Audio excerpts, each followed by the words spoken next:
Prova? Okay. Okay. So, hi everybody. I'm Carola Frediani. I'm an Italian journalist. And I'm very pleased to be here introducing Hossein Derakhshan, who is an Iranian journalist and blogger. He was actually the pioneer of the blogging revolution in Iran. It all started, I think it's worthwhile to briefly recount his story.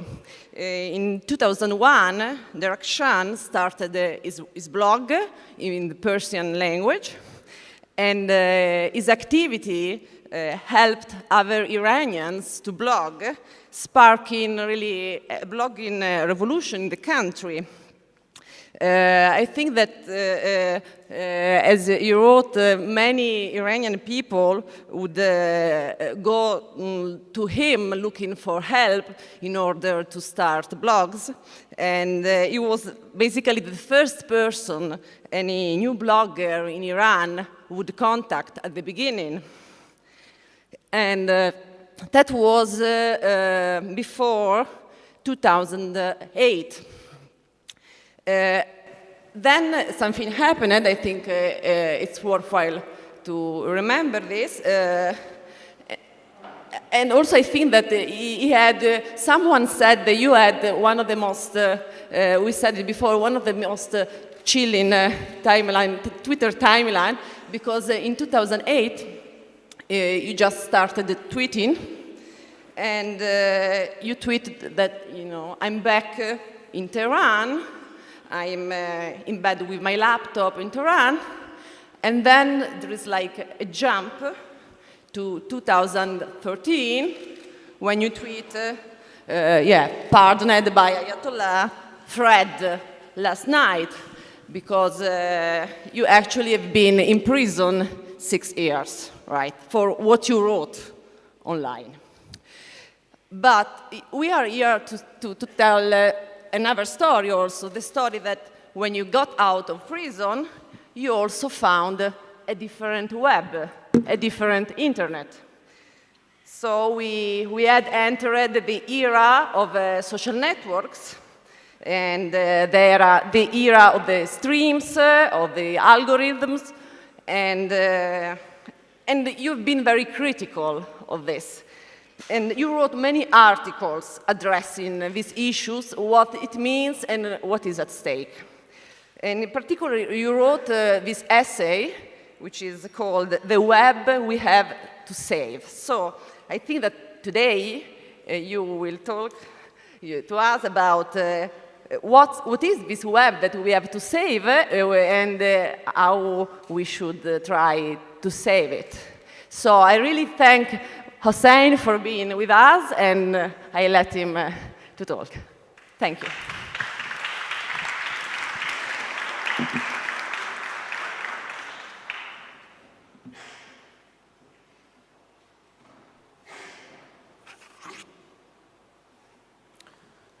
Thanks everyone for coming. It's great to be back to life, back to the world, and back to Europe, and back to Italy. I wanted to talk a little bit about the background to what I have been doing since mid-90s as a tech journalist in Tehran. But she explained everything very well. I was a technology journalist for a reformist newspaper.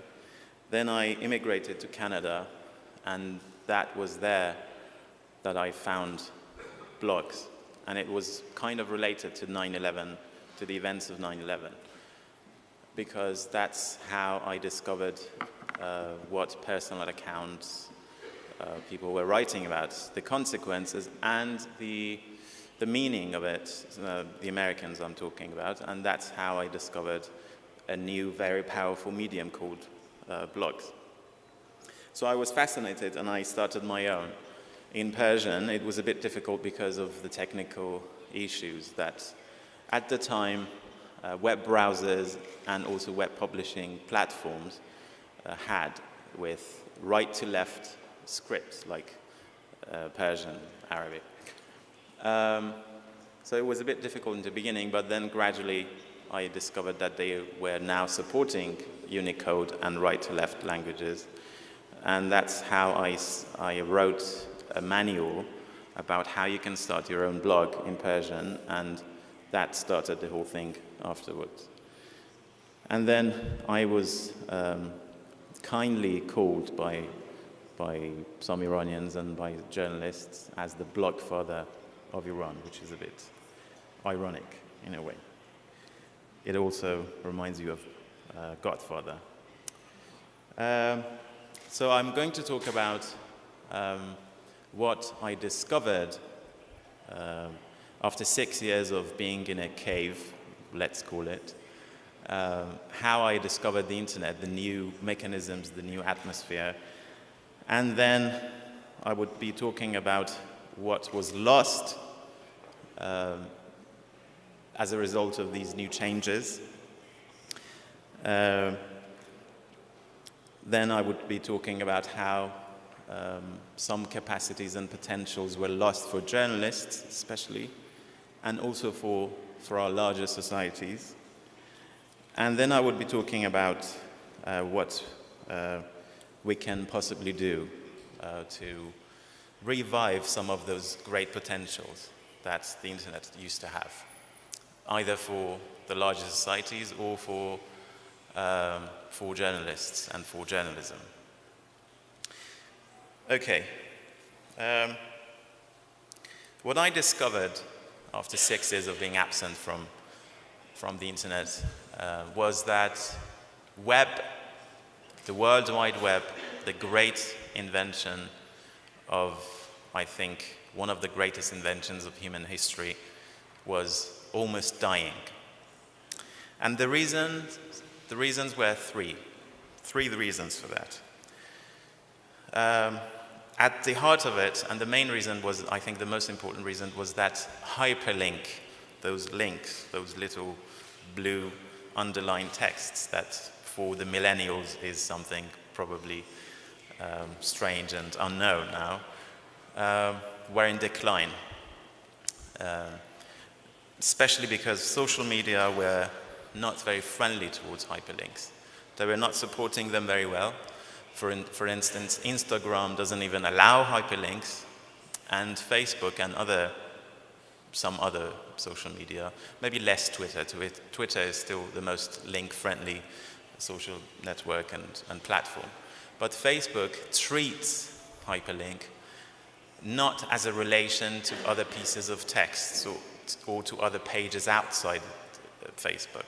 It treats them as objects, and that's how it removes and it deprives the great potentials that hyperlinks used to have.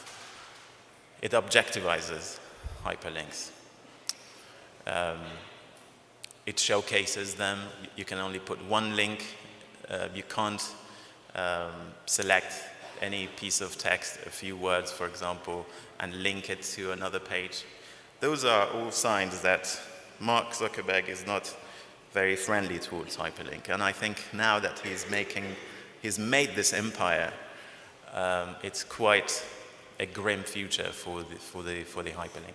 And because hyperlink was the foundation of the web, this is the main argument why web is in a huge decline, and I would say it's almost dying. Then we also have a weakening of the business model of the web, which was advertising. That is also declining because of ad block, which itself is a result of intrusive and invasive and really, really annoying approaches by many websites when it came to advertising. Lots of banners flashing all the time. And it was really annoying, and it has slowed down the process and the experience of web browsing so much that many people now prefer to work with mobile apps rather than websites when it comes to news websites or newspapers, magazines.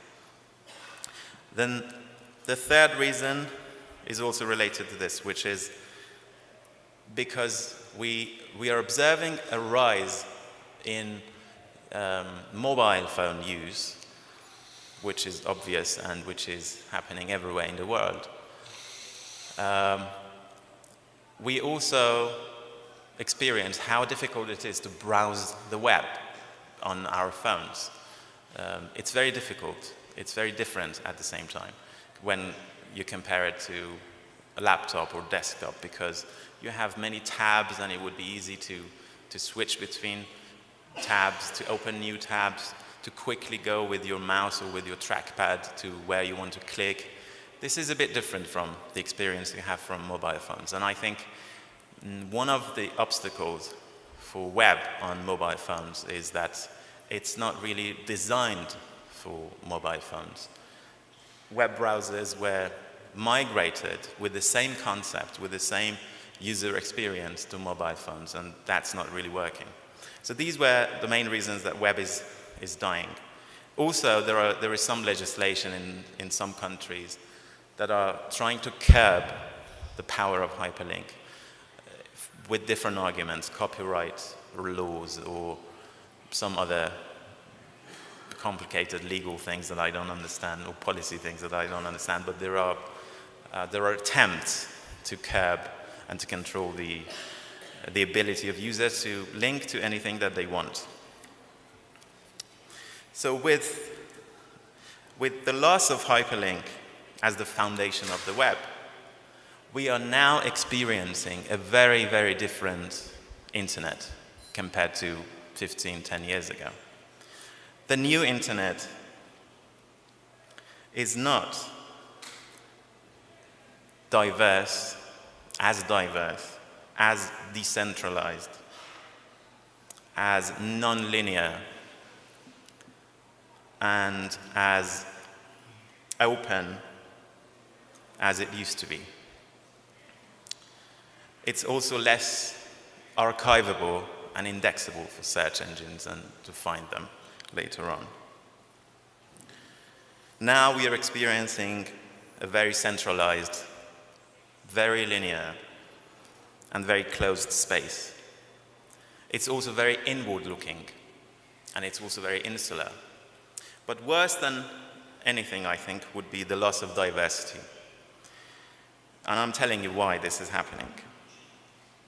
I think one of my main discoveries after a few months of thinking of how things have changed and what has really happened to the internet during the time I was in prison, I realized that I think after maybe 20 years of an amazing window in the history of humankind, where nonlinearity and diversity and all those great things were promoted, now the virtual world is catching up with the real world. And I'm saying this in the context of social values. If we look around us, everywhere we look, there is dominance of popularity as a social value and dominance of newness as another social value. And these are the same two values that dominate social media and their algorithms. The stream, the news feeds, the timelines in Twitter, these work based on these two values. Whatever is popular is deemed as more important, and it gets more visibility. So the other side would mean that whatever is not popular would not be exposed enough, would not gain enough visibility. And whatever is not new doesn't also get enough publicity or visibility. These are the two values, very well reflected by our society's obsession with young celebrities. And this is now happening on the internet.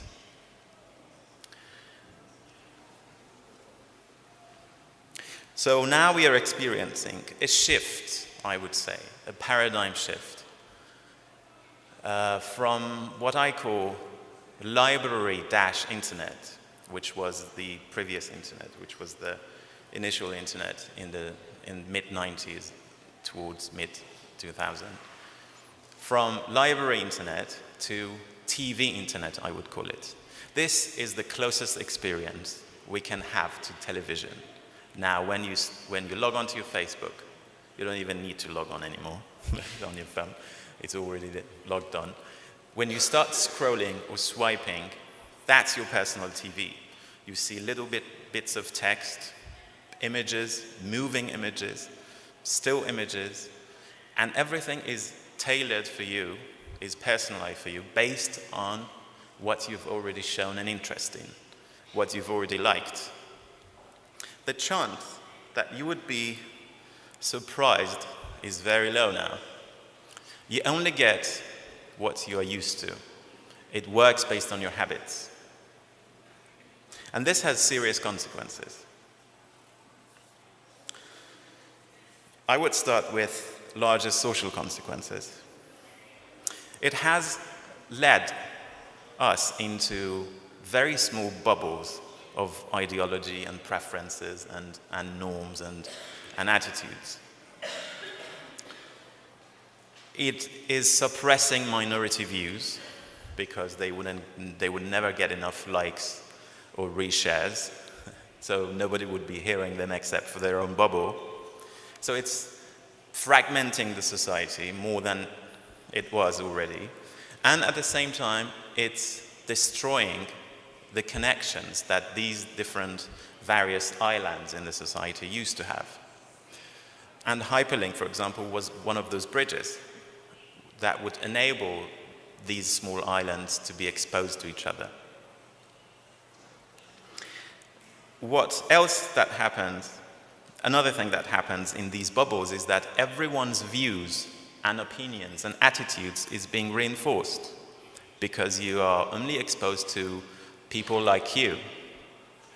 The people usually, not always, but usually people who leave comments on your posts are the ones who have already liked one of the things that you've written before, and that means they are already close in, they have a similar opinion in a certain topic to you. So this is also very important, especially now that we are dealing everywhere in the world, especially Europe, is dealing with a radicalization of minorities, religious views or nationalist groups. This is actually how the social media is helping them indirectly, because they're never challenged anymore. They're rarely challenged. So internet has changed from something that had to do with intellect, something that was an intellectual act. It involved thinking, reading, and debating. It's now turning into pure entertainment. I'm exaggerating a little bit, but there is some truth to it. It now works on emotions, and it rarely challenges us. Again, in some ways like television, especially private television. For journalism, I would say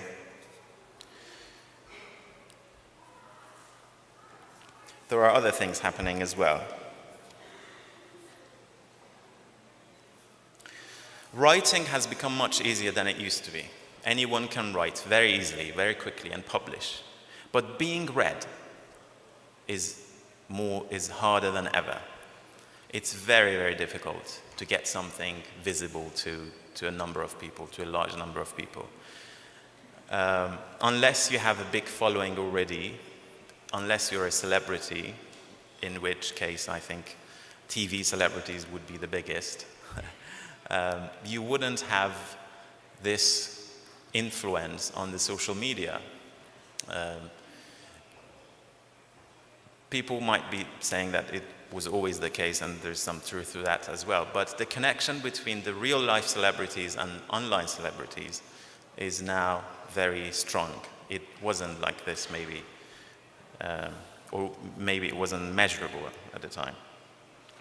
The other thing that's happening to journalism is that how Facebook is becoming a publisher from a platform. It itself is becoming a publisher with Instant Articles project, if you're familiar with, which is a project that allows news outlets to embed their posts and their content within Facebook without forcing people to go out of Facebook because they would lose you, and if they want, that's the whole purpose of many of these social networks, to keep you as long as possible, because then they would be making money out of your gaze, which is, I think, much more theoretically rich than attention as a concept, because there is a history to gaze. The power relations with gaze has been discussed within the history of film theory, for instance. Laura Mulvey, for example, has been talking about gaze, male gaze and all that, and Michel Foucault, for example, has also talked about medical gaze and other kinds of gaze. Gaze is a very good instrument to analyze many things when it comes to the internet and media, instead of attention, I would propose. So in this competition to gain more gaze from audience, I think that Facebook has become a publisher itself. It doesn't, the content is produced somewhere else, but then it's Facebook that decides what to show to whom. It's not the newspaper editors anymore. So in a way, the social media, especially Facebook, have become the new gatekeepers. They have taken out the control of gatekeeping from many news outlets. And it's interesting that for the first time a few months ago, Facebook is driving more traffic to news websites than Google. And that is very meaningful in a sad way. Because the problem is not that, you know, who would be driving more traffic to a news website. The problem is the algorithms that are secret and they're closed. Newspaper editors have no idea how, for example, Facebook decides to show what to whom. And this is scary because now, with the dominance of social media, whatever that is located outside the social media, it's as if it doesn't exist anymore. Google is also changing. It's going through a transformation of its algorithms. And soon, I think, it would be very difficult for web pages outside social media to exist.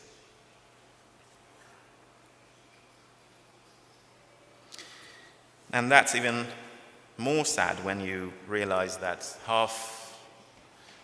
more than 50% in India and more than 50% of people in Brazil think that internet is Facebook.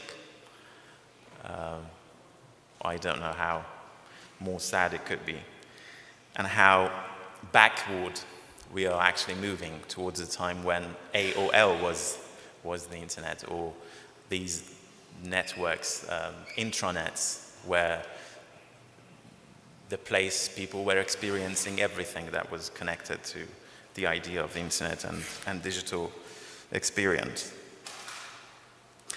So Facebook, for instance, has stolen the readers from newspapers, and now it's selling them back one by one.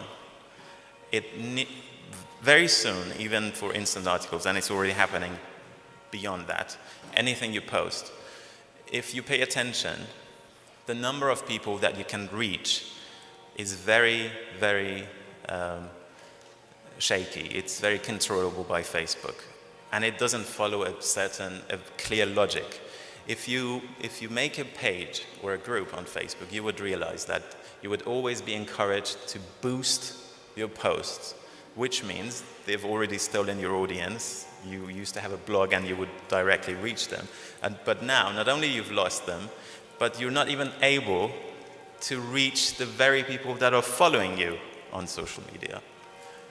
And that's quite shocking in many ways. You have to pay Facebook to be able to reach your own audience that would, who were coming to your website for a long time directly for free.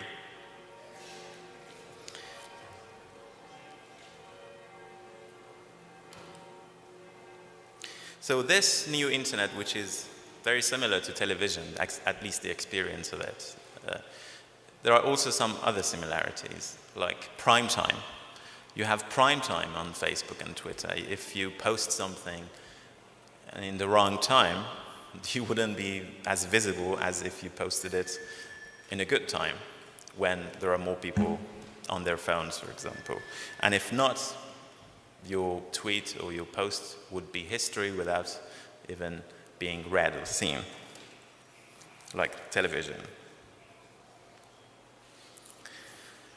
So what we've gained, I think for the past maybe 7, 8 years, there has been lots of talk about how social media is benefiting the world and all those things.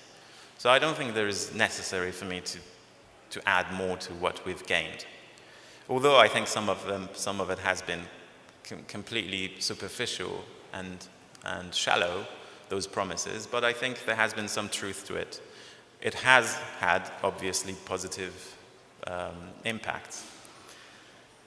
But I think the losses outweigh the gains.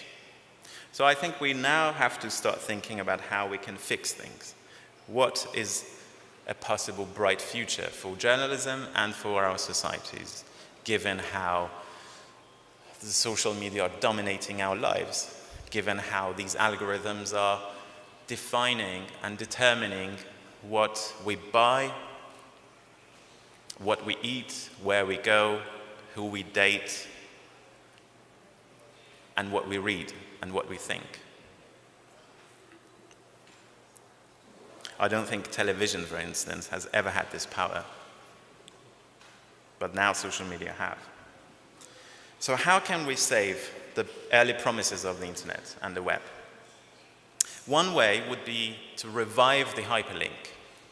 And this is a very difficult thing to do, I think, because on mobile phones, producing hyperlinks and using hyperlinks would be quite difficult compared to desktop and laptop experience. And I think web developers have not been imaginative enough to make it more easy. They all follow the same mechanism. When you want to link a piece of text to somewhere else, you have to select it, then there would be a pop-up, and then you have to copy and paste a URL. But you could imagine many, many different other ways you can encourage people to link to outside sources.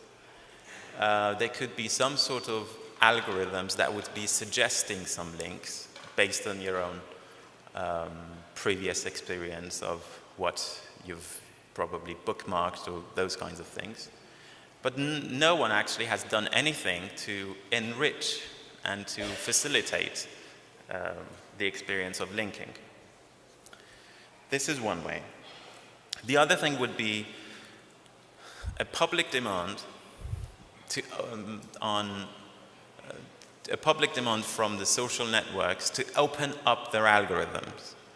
This is really insane that we don't know how they are controlling many different aspects of our lives. And we know nothing about it. They are constantly changing it without us knowing anything about what are the rules, what are the mechanisms. And I think states in the near future should intervene, because now you have a big chunk of people's lives affected by these algorithms without having any kind of democratic representation in these social networks. This is a serious proposal for the states to legislate algorithms and to open them up, at least. And also, we have to imagine that other kinds of algorithms are also possible. Algorithms that surprise us. Algorithms that do not work based on our habits, based on what is popular, what is trendy, and what is new. And I would like to draw your attention to something that we all know, and we all like, and we've all experienced. DJs. DJing, basically, is an amazing way out of these popularity, newness-based algorithms, because what they play, what they choose, is based on surprise, and it doesn't matter if something is old or new. This would be one way for journalism curation, as the term now has appeared, and this is a new term for me, curation, when it comes to content. DJs are amazing role models and examples. So, and for journalism, the world is saturated by text and images. There are so many notifications coming to us every hour that I think many people have decided to just turn it off and be relaxed and not be stressed all the time. So it's becoming a very serious challenge for news outlets and for newspapers to reach their audience. And given the fact that for the first time, maybe after the emergence of digital media, we are now experiencing that the division between online and offline world is being blurred because of the mobile phones. Now I think it's time for journalism outlets, for news outlets and institutions to think more creatively how they can reach more people. And also given that the web business model is dead, which was advertising, I think some of the traditional models could be working very well now that many things have changed. So in a way, historically speaking, there is a cycle now coming back to very primitive traditional way of journalism. And I would have some suggestions. Apart from what you can do in digital and all that, I think we need to take journalism to the streets. And by that I mean maybe it's time now to combine contemporary art forms like performance art, installation art, and mix it with journalism. So let me give you some examples. Imagine, instead of notifications for a breaking news, there would be hundreds of volunteers suddenly spreading in the city, in public places, wearing a t-shirt on which the headline of the breaking news is. And they would also be shouting about it, like the old times. Or imagine a group of performers, theater performers, hundreds of them, would be paid by companies to go to these companies, to large companies with lots of employees, and during their lunch times, they would be telling them, like a story, like a storytelling experience, like a performance, the news that matters to them. The news that matter to them. That's also another possibility. Or you can think of long-form journalism mixed with performance art. You would have people wearing a t-shirt on which there is the title of the article, of the long-form article you want to launch and you want to showcase for the first time before you actually put it on your website or in your app or whatever. And then the headline would be on the t-shirt, and they would be spread around the city in public places, in subway stations, entrances, even in trains, within trains. And they would be carrying tens or a big number of printouts with that article on it. And then they would be selling these articles to anyone who was interested. So, or imagine video art. How can video art, public video art, can be useful to journalism? I think these are all new forms that would be worth exploring for the next few years for the newspapers and for journalism institutions.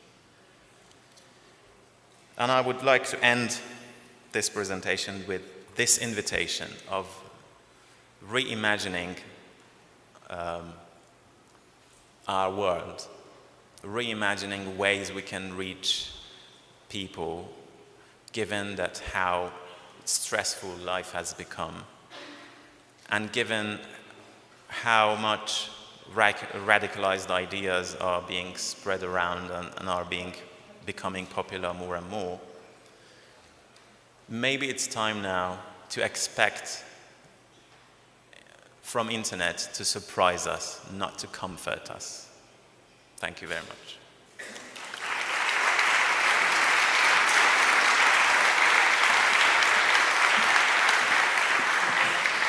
Thank you very much. I don't know if you have time maybe for a couple of questions. And I just would like to ask you this. Do you think that there are already experiences or platforms that are more respectful of the idea of the open web, or the originality of the open web, or at least they are pointing into the right direction, or at least to the direction of trying to a different direction from the one we are in today? I think there must be some startups that I don't know already who are trying to do different things with different kinds of algorithms. And I think recently I've seen Medium.com adopting human curation for their content. And that's a good thing, in a way. But I think as long as we're not aware and conscious of the founding social values or the social values behind many of these products and concepts and technologies that we use, unless we are conscious about these, we wouldn't be able to imagine something different. And for me personally, I think we need to think of technologies and platforms that would promote diversity. Diversity is what we need now in this really, really fragmented world. And this would contribute to debate and understanding, and hopefully to a more peaceful world. Is there any question from the audience? Because we are running out of time, so please come up and ask. Take the chance now. Any question? Right? No? You're too shy. Okay. And so. See? Okay. You have, please? We can't see very well because of the light. Hi, I was wondering whether the loss of hyperlinks, actually the loss of hypertext, doesn't entail also a loss of a time depth we have we had with the open web. The social media is the present. I mean, the actuality, something that we read or do or understand now, while the web as we knew it provided us the possibility of building meaning through time. I don't understand what you mean by, and I can't hear you very well because of the echo in the room. When I just put something on the web, it's there on my database, I can link to it, you can link to it, and progressively it builds meaning through time, layers of meaning, because it's linked, it's hyperlinked, not just today, but it will be linked by something you write tomorrow or in a year or so on. We are losing all of this when we are on social media, by definition, because it's now and there that we get our news, information, or whatever. Yeah, that's an interesting take on the connection between time and hypertext. I haven't thought about that. Really quick, please, a very quick question, because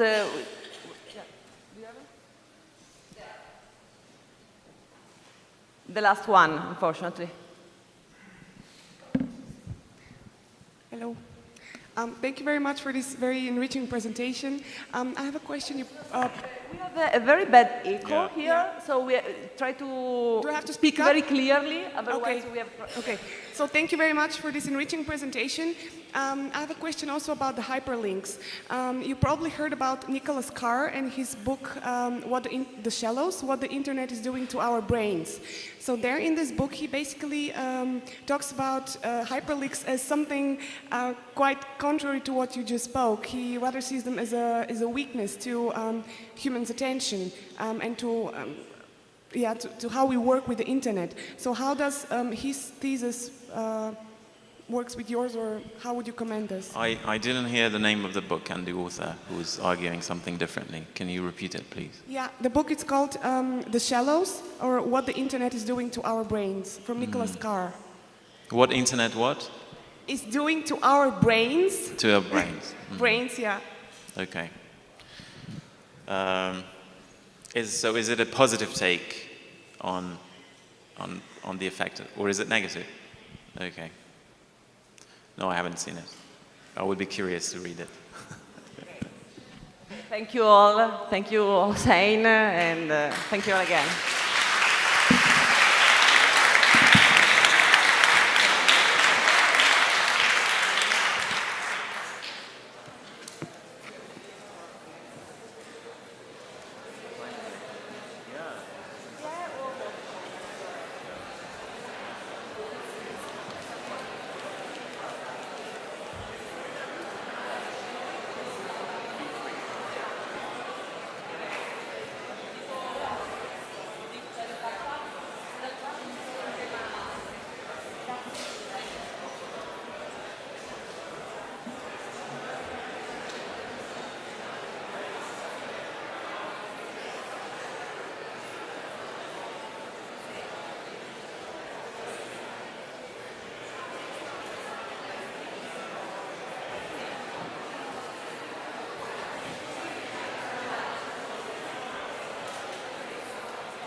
2008. Then something happened, and I think it's worthwhile to remember this. And also I think that he had, someone said that you had one of the most, we said it before, one of the most chilling Twitter timeline, because in 2008, you just started tweeting, and you tweeted that, you know, I'm back in Tehran, I'm in bed with my laptop in Tehran, and then there is like a jump to 2013, when you tweet, pardoned by Ayatollah Fred last night, because you actually have been in prison 6 years, right, for what you wrote online. But we are here to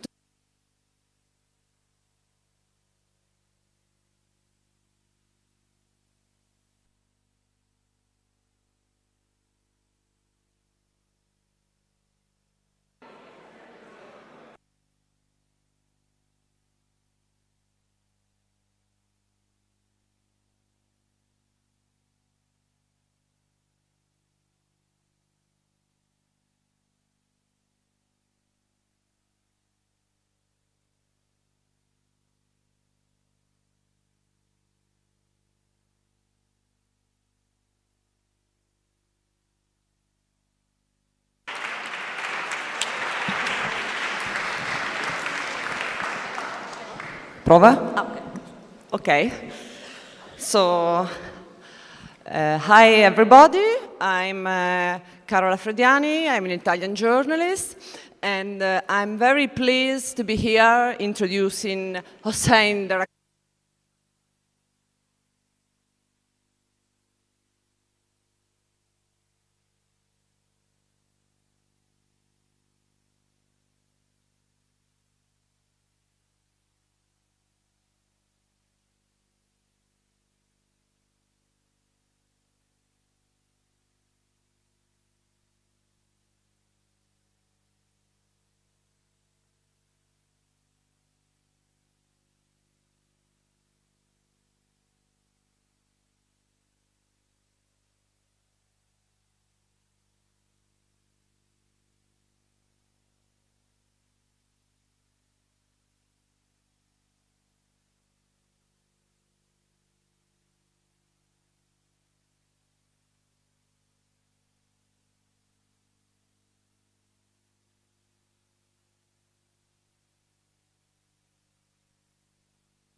Who is an Iranian journalist and blogger.